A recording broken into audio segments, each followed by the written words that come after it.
Good morning class.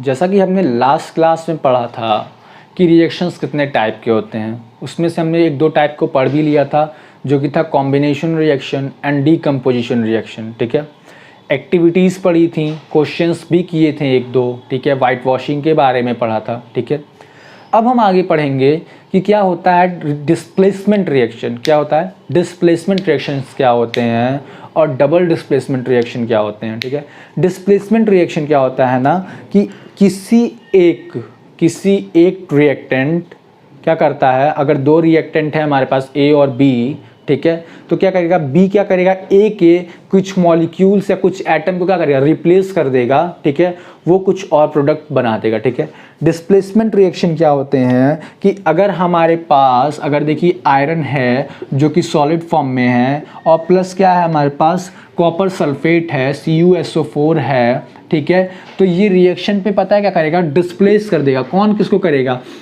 Iron किसको करेगा, copper को। तो क्या बनाएगा FeSO4 plus Cu in solid. ठीक है, ये हमारे पास बनेगा। तो ठीक है, डिस्प्लेसमेंट रिएक्शन का देखिए क्या होता है, डिस्प्लेसमेंट रिएक्शन। अब इसको क्या बोलते हैं देखिए जरा, in a reaction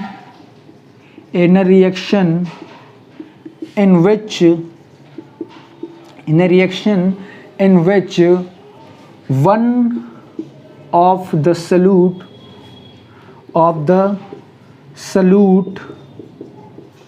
replace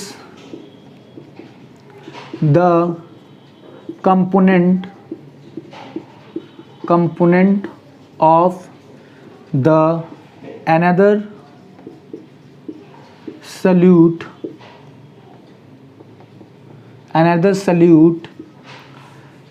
by displacing it and form a new product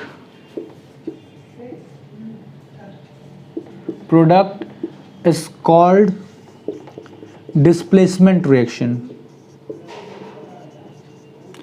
Displacement reaction is called displacement reaction.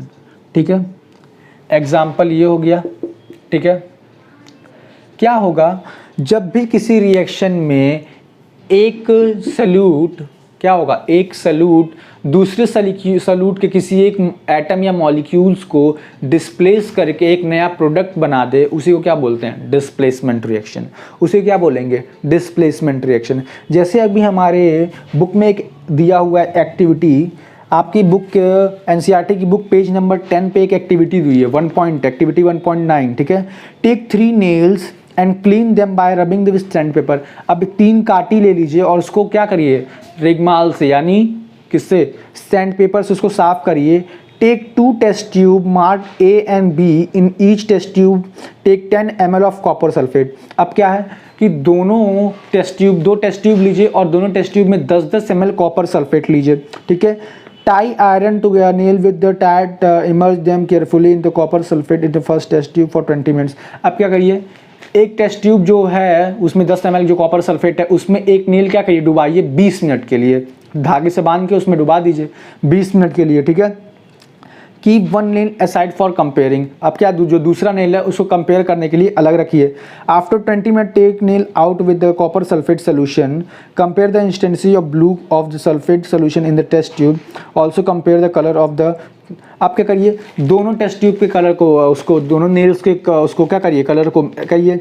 अब हमें क्या मिलेगा कि नेल क्या होगा, जो हमारी काटी होगी क्या ब्राउनिश कलर में हो जाएगा। ठीक है, ब्राउनिश कलर में हो जाएगा। And the blue colour of copper sulphate with, अब क्या होगा उसमें जो कॉपर सल्फेट होता है, मान लीजिए हमारे पास एक टेस्ट ट्यूब है जिसमें हमने क्या रखा है, कॉपर सल्फेट रखा है।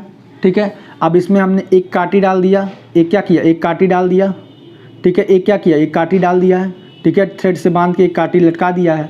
ठीक है, अब क्या होगा 20 मिनट के बाद, आफ्टर 20 मिनट्स क्या होगा कि कॉपर सल्फेट जो कलर ब्लू में था वो किस में चेंज हो जाएगा, फेड हो जाएगा, थोड़ा सा कलर उसका क्या हो जाएगा, उड़ जाएगा। और ये जो था इसका क्या करेगा, ब्राउनिश कलर हो जाएगा, ब्राउनिश कलर हो जाएगा थोड़ा सा। ठीक है, क्या कलर हो जाएगा, ब्राउनिश कलर हो जाएगा। ठीक है, उसका रिएक्शन देखिए ये लिखा हुआ है, ठीक है। अब क्या होगा, in the reaction iron has be displaced removed. अब क्या कर रहा है, देखिए इसी रिएक्शन में क्या कर रहा है, आयरन कॉपर को क्या कर रहा है, डिस्प्लेस्ड कर दे रहा है, ठीक है।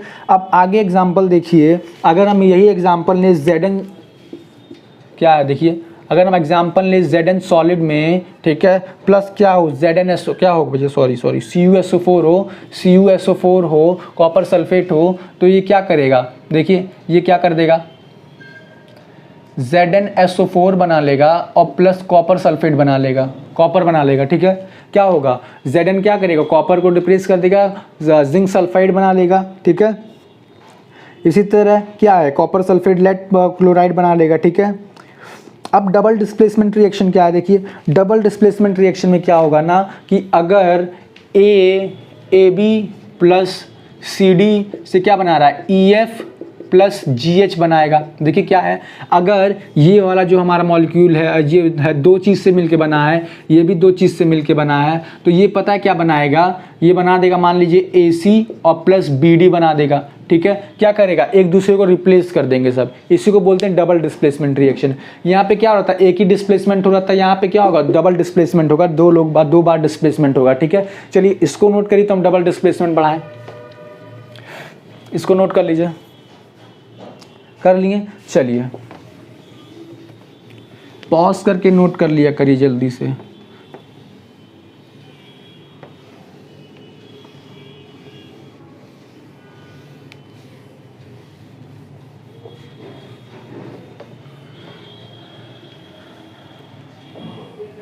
ठीक है, चलिए आगे देखते हैं क्या है।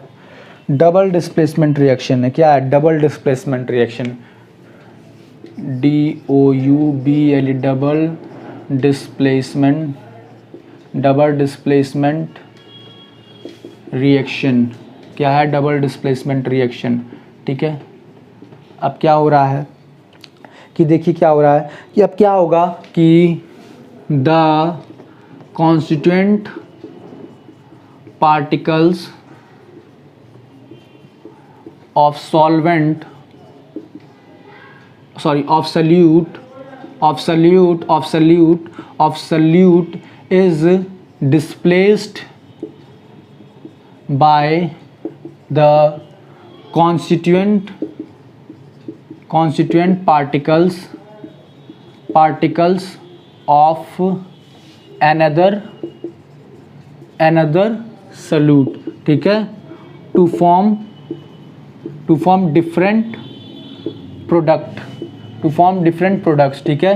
Constituent CONSITUENT constituent particles, CONSITUENT constituent particles, ठीक है।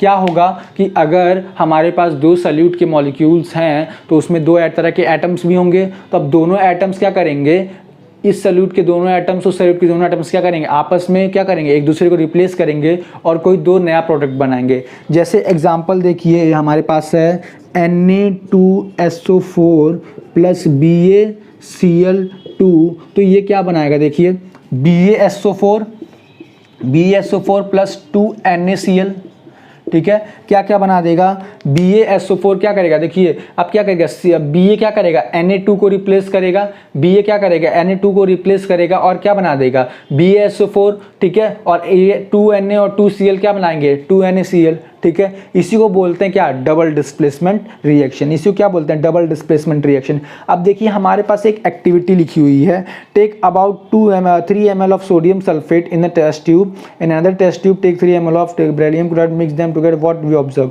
अब क्या होगा कि अगर हम सोडियम क्या लें भैया, देखिए सोडियम सल्फेट, बेरिलियम क्लोराइड और क्या लें, सोडियम सल्फेट और बेरिलियम क्लोराइड लें तो क्या बनेगा, बेरिलियम सल्फेट और सोडियम क्लोराइड बनाएगा, ये तो हमको पता है, ठीक है। लेकिन और क्या ऑब्जर्व हम कर सकते हैं, ठीक है, insoluble substance in form is precipitated. अब क्या होगा कि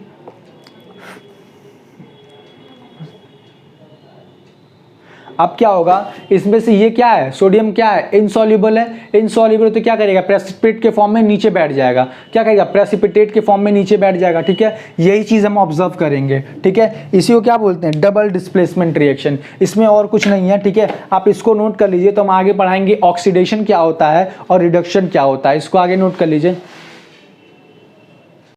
चलिए, हमने डबल डिस्प्लेसमेंट देख लिया, अब हम देखेंगे ऑक्सीडेशन क्या है और रिडक्शन क्या है, ठीक है। अब हमें दो चीज़ और जाननी है, what is oxidation, what is reduction.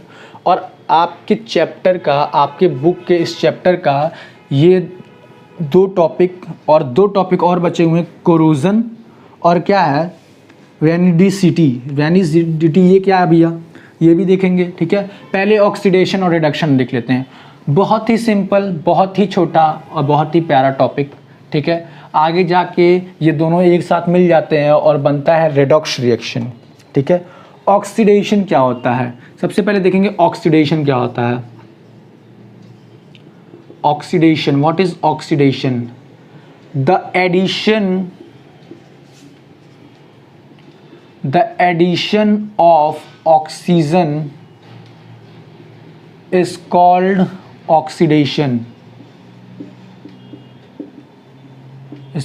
oxidation, ठीक है। ऑक्सीजन के एडिशन को ही क्या बोलते हैं, ऑक्सीडेशन बोलते हैं। अगर आयरन रखा हुआ है हमारे पास, ठीक है, वो क्या कर रहा है, ऑक्सीजन के साथ रिएक्ट कर रहा है, तो क्या बना रहा है, FeO बना रहा है ना, FeO बना रहा है, ठीक है। क्या बना रहा है, FeO बना रहा है, ठीक है। इसी को क्या बोलते हैं, रस्टिंग भी बोलते हैं, इसी को क्या बोलते हैं, रस्टिंग भी बोलते हैं। लेकिन इसको तो हम बाद में बताएंगे क्या होता है, ठीक है। फिलहाल ये क्या होता है, इसको क्या बोलते हैं, ऑक्सीडेशन बोलते हैं। अगर Cu+O2 है तो क्या बनाएगा, देखिए O2 है तो क्या बनाएगा, 2CuO, ठीक है, कॉपर ऑक्साइड बना देगा, ठीक है। इसी को क्या बोलते हैं, addition of oxygen is called oxidation. Addition of oxygen is called oxidation and reduction what,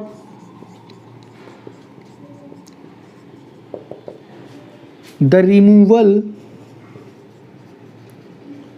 removal of oxygen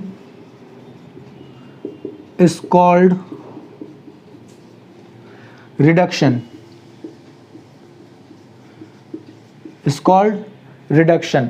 example देख लीजिए, अगर हमारे पास एक कॉपर सल्फेट है और प्लस अगर हम H2O लेते हैं, सॉरी हाइड्रोजन गैस लेते हैं, तो ये क्या बना देगा, कॉपर प्लस H2O, क्या बना देगा, कॉपर प्लस H2O, ठीक है। क्या बना देगा, copper of H2O, copper plus H2O। देखिए ये ऑक्सीजन इस हाइड्रोजन के साथ चला गया ना, तो ये कॉपर क्या हो गया, रिड्यूस्ड हो गया, लेकिन ये हाइड्रोजन क्या हो गया, ऑक्सीडाइज्ड हो गया ना। ऑक्सीजन हाइड्रोजन मॉलिक्यूल क्या हो गया, ऑक्सीडाइज्ड हो गया ना, ठीक है। इसी को क्या बोलते हैं, oxidation of iron, oxidation of carbon, reduction of copper and oxidation of hydrogen, ठीक है।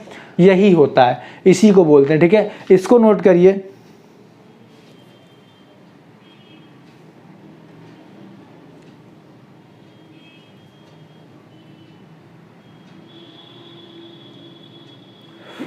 ठीक है, आगे बढ़ते हैं हम आगे बढ़ते हैं।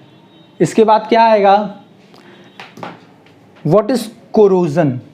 कोरोजन क्या है, the rusting of iron is called corrosion, the rusting of iron is called corrosion.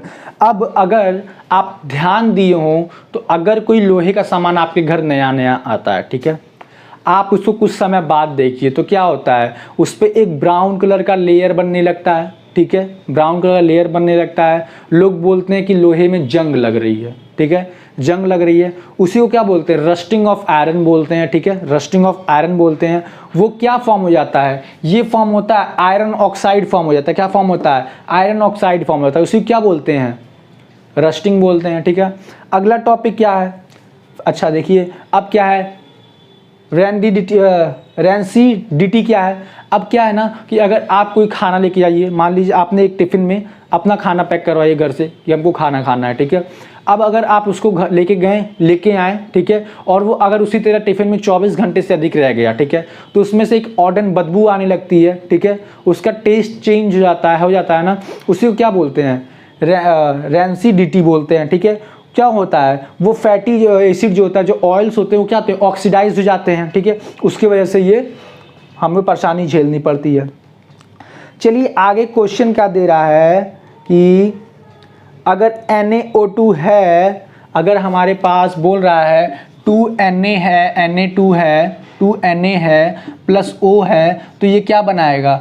2Na2O बनाएगा।